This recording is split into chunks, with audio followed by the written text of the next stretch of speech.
जय श्री राधे कृष्णा भक्तों, स्वागत है आपका हमारे चैनल भक्ति अमृत रस में। आज हम लेकर आए हैं पावन पुरुषोत्तम मास महात्म्य कथा अध्याय 8। इस दिव्य कथा को सुनने मात्र से भगवान श्री हरि विष्णु जी की कृपा प्राप्त होती है और जीवन के सभी दुख दूर होते हैं।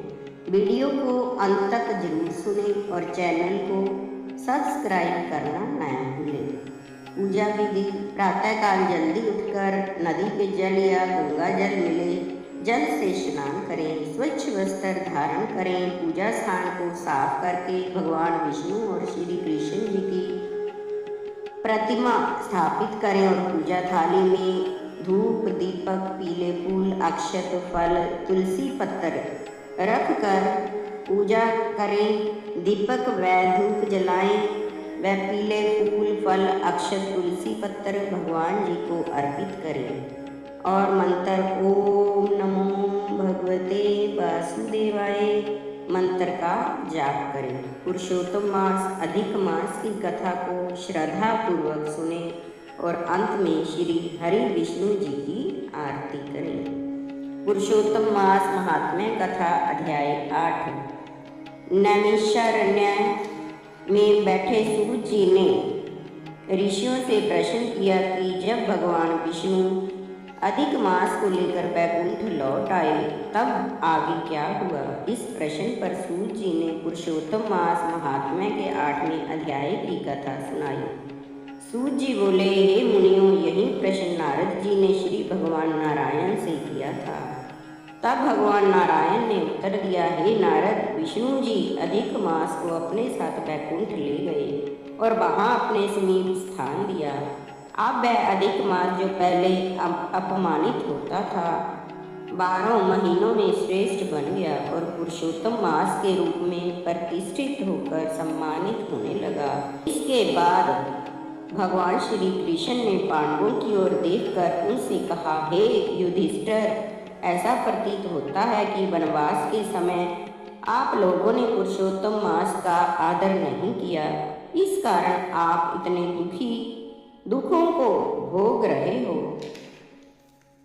भय, शोक और विपत्तियों में फंसे रहने के कारण आपने इस पवित्र मास का महत्व नहीं समझा।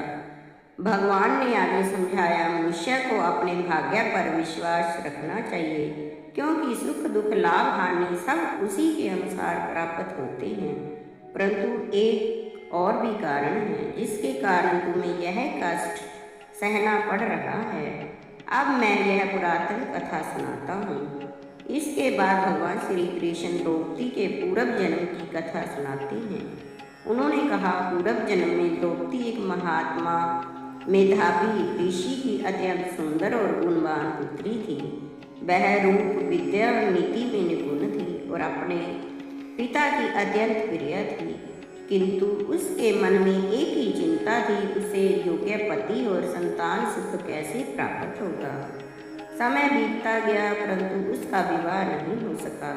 वह अपनी सखियों को पति और परिवार का सुख भोगते देख स्वयं भी उस सुख की कामना करने लगती। वह चिंतित रहने लगी कि कौन सा उपाय, कौन सी उपासना या कौन सा पुण्य कार्य उसे यह सुख दिला सकता है। उधर उसके पिता मेधावी ऋषि भी उसके योग्य वर की खोज में देश देशांतर भटकते रहे, परंतु उन्हें कोई योग्य वर नहीं मिला। इस कारण वे अत्यंत चिंतित और निराश हो गए। इसी चिंता और भाग्य के प्रबल प्रभाव से गंभीर रोगों से ग्रसित हो गए और अंततः उनका देहांत हो गया। मृत्यु के समय उन्होंने भगवान श्री कृष्ण जी का स्मरण किया, जिससे भगवान के दूत उन्हें अपने साथ दिव्य लोक में ले गए। अपने पिता की मृत्यु को देखकर वह कन्या अत्यंत दुखी हो गई। वह विलाप करने लगी, हे पिताजी, अब मैं अनाथ हो गई हूँ। मेरी रक्षा कौन करेगा, मेरा पालन पोषण कौन करेगा।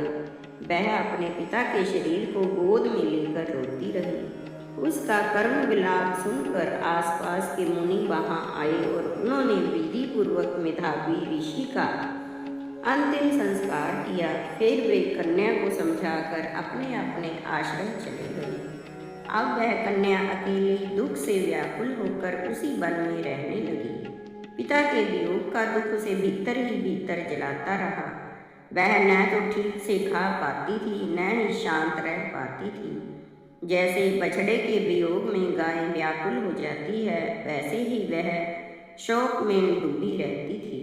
इस प्रकार 8वें अध्याय में द्रौपदी के पूर्व जन्म की कथा का आरंभ होता है, जिससे यह समझ आता है कि उसके वर्तमान जीवन के दुखों का संबंध उसके पूर्व जन्म के कर्मों से है। यह कथा आगे बताती है कि कैसे पुरुषोत्तम मास का पालन जीवन के दुखों को दूर करने का उपाय बनता है।